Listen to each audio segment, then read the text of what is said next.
жарнамадан оралдық. Ернар, Аделя, не болды? Жоқ, анау бір пікірталасып қалғанбыз ғой. Иә, айтсаңыз. Дұрыс емес деген тақырыпта. Қай жағынан? Ол баласыған өтіп кетті, жаңа өзіміз пікірталасып қалдық. Аделя? Бәрі дұрыс па? Сонша ашуланып жатсыз. Жоқ, аялым бағана айтып қалды, қыз құмар дегенше сол пікірге келіспей қалғанбыз ғой бір-бірімізбен. Не дейді, Ернар?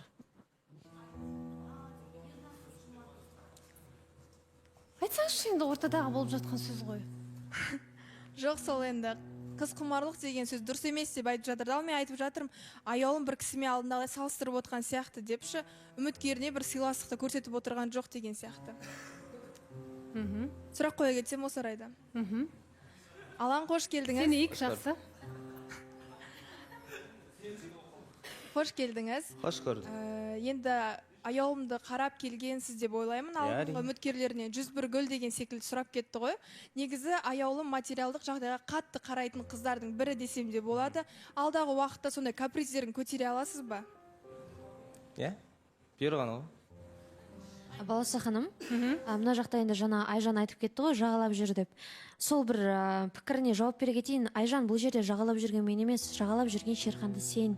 Не қызғаныштан ішін өртеніп барама дегім келеді саған. Осы жерде алдынан бері Шерханды қолдап, мен Шерхан екеумізді қосатын в основном сенсің, Айжан. И сен осы жақта Шерханды қызғанғаннан кейін неше түрлі әңгіме айтасың. По факту келгенде мен емес, сен шынымен де жағалап жүрген. Осы жерде не только Шерхан, сен Жәнібекке де жағаланасың, тағы да басқа да ұлдарға барып жағаланасың. Так что айтқым келеді, бірінші адам сөйлемес бұрын ана аузына ие болып сөйлесін дегім келеді. Баласа ханым, енді мен жағаласам да ойнап не қылба.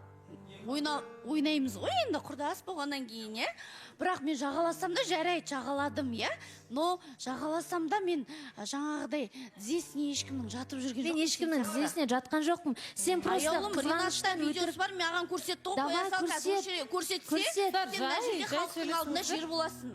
Айжан, сен қызғанғаннан өйтіп өтірік әңгімені шығарып бұл жаққа қажет емес. Сен просто қызғаныштан шығарып отырсың өтірік әңгімені. Хотя ондай дым болған жоқ. Диас білет, тағы да басқа қатысушылар болды ғой осы жерде көрген. Неге олар айтпайды, неге сен ғана айтып тұрсың? Значит, сен просто қызғанып тұрсың. Аялым, мен Шерханды қалай қызғанам, оның ойының бәрі... Осыған қарамай қойды, ты поэтому... Оның ойының бәрі экс-әйелінде, даже сенде де емес, менде де емес. Осы жерде сен вообще ол списокқа кірмейсің да. Шерхан саған қарамапты да, осыған стоп қоя салды ғой, болды. Айжан, смысл стоп? Басында бастаған кезде бір аптадан кейін ол теманы жауып тастады, и все, аялым... Айжан, сен либо аузыңды жабасың, либо біз эфирдан кейін по-другому Қыздар, жақсы, рахмет жетті. Негізі сабырмен сөйлесеңіздер, тыңдап, бір-бірімізді кезекпен түсінбей жатырмыз. Баласа ханым, мына жерде мен Айжанды түсінбей отырмын вообще-ше. Болмағанды болдырып, ол керек емес. Негізі ол туған күнде мен де болдым. Ол туған күнде кім? Аялым ауырып жатып қалды, соның жанында Шерхан отырды. Соны мына екі кісі тізесіне жатты деп әңгіме қылып отыр. Негізі бұл екі кісі туған күнде Абылайханды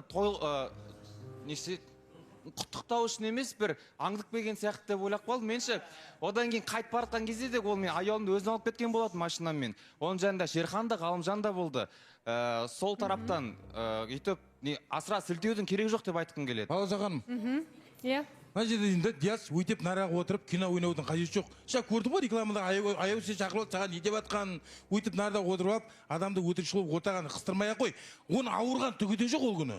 Мен по факту сөйлейтін болсам, сен нарда бостан бос жерге қарайсың. Просто олай өтірік, мен болдым ғой, мен үйттім. Ол жер кім болмады? Ол жерде бәрі болды. Бәрі болды туған күнде. Жалғыз сен емес. Нұржан да болды, Ақерке де болды, Айжан да болды, бүкілі болды туған күнде. Түсінсің ба? Сен өйтіп, бейтіп ортаға екеуін ақылдасып алып, мен анаң артын естеймін ғой деп, бүйтіп олай өтірік айтпай қой, түсіндің ба? Мен сенің алдында, мен если болмаса ақпарат, мен лишний артық өтірік сөйлемеймін.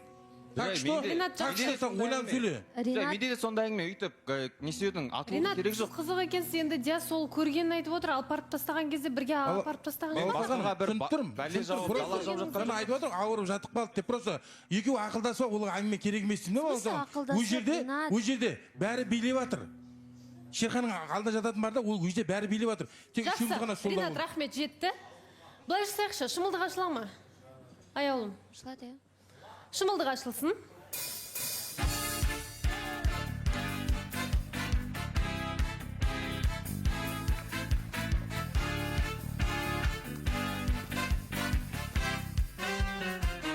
I love you, baby. Жанымды тербеші, I need you baby.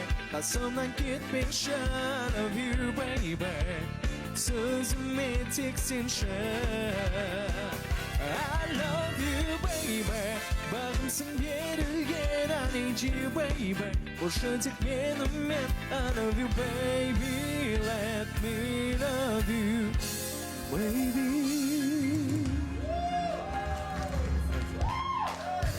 Шымылдық ашылды. Аяулым әсеріңіз? Не күлесіз? Әлде басқа сары жігітті күтіп пе едіңіз? Әсеріңіз? Иә, сұрап тұрмын.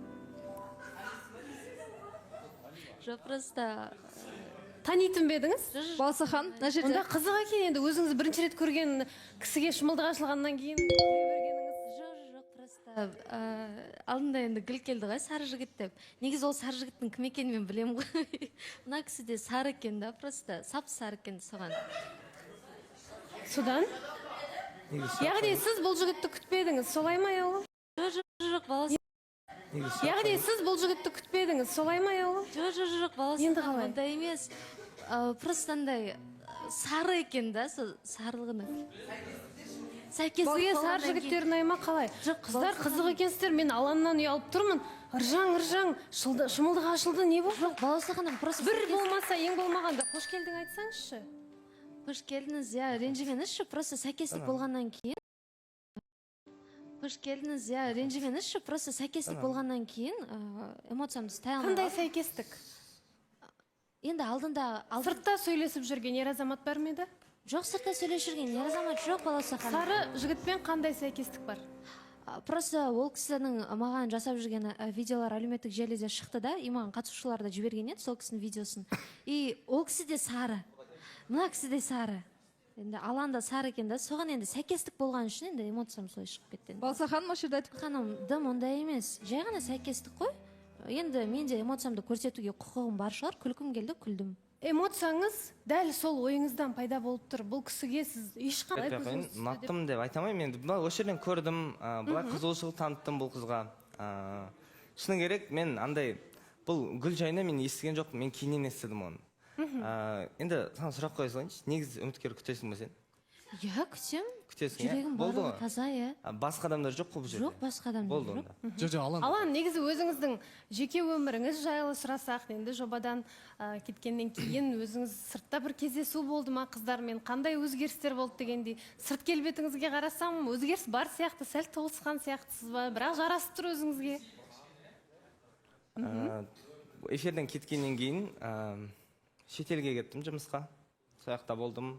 Сонымен келдім, келгеннен кейін қазір енді сол жақта біраз болдым, содан кейін отношенияда да болдым. Рас айтайын, мен 23-те кеттім ба? 24